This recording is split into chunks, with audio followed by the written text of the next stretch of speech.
The government of Australia and the federal government of Nigeria have pledged to strengthen bilateral trade ties in the mining sector to promote economic growth.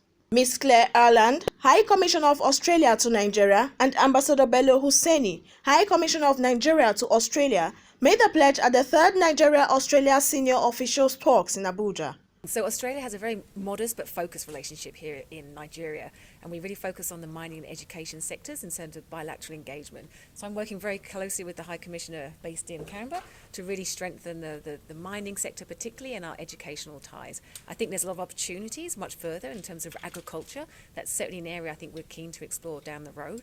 But right now I think we're very keen to kind of continue supporting Nigeria's kind of priority to diversify the economy, and the mining sector is one where we have a comparative advantage in terms of our strength, and that's where we're really looking forward to supporting today. A couple of Australian mining companies who are really looking to invest in Nigeria. We're working very closely with the Ministry of Mines to ensure that the mining kind of legislation supports that investment.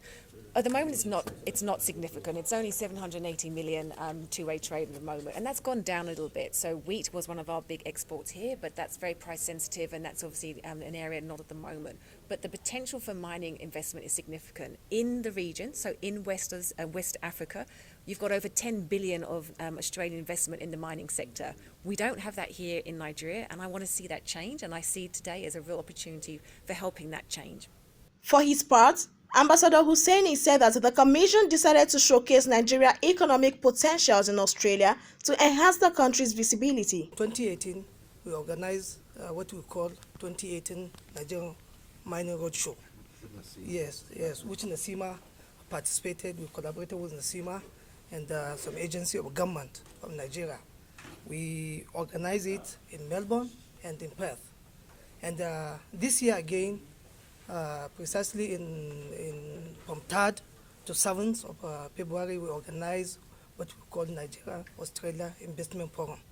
A quite number of Nigerian companies, government institutions, stakeholders, they participated. And let me be proud to tell you that it is a huge success. We managed to penetrate Australian investors. They attended the conference, and I'm satisfied that in the near future we'll see the dividend of what we are doing. Let's be optimistic. Nigeria, we have a lot of potentials, as you people know. This is a country, we have a large population, almost 200 million. The market is there. The bottlenecks, to me, is something that between Nigeria and Australia will sit down. That is why we call for these unofficial talks. We want to talk frankly.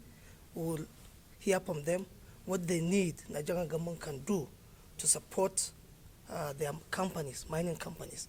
In his remarks, the Director General of NACIMA, Ambassador Ayo Olukomi, said involvement of the private sector is key in the new perspective because it would create opportunities.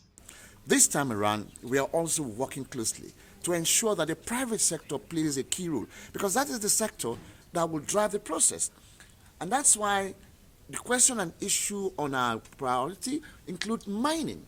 We saw what mining has done in Australia, and that's why NACIMA especially is also keen and working closely. We are working with some Australian companies already, those who were last year.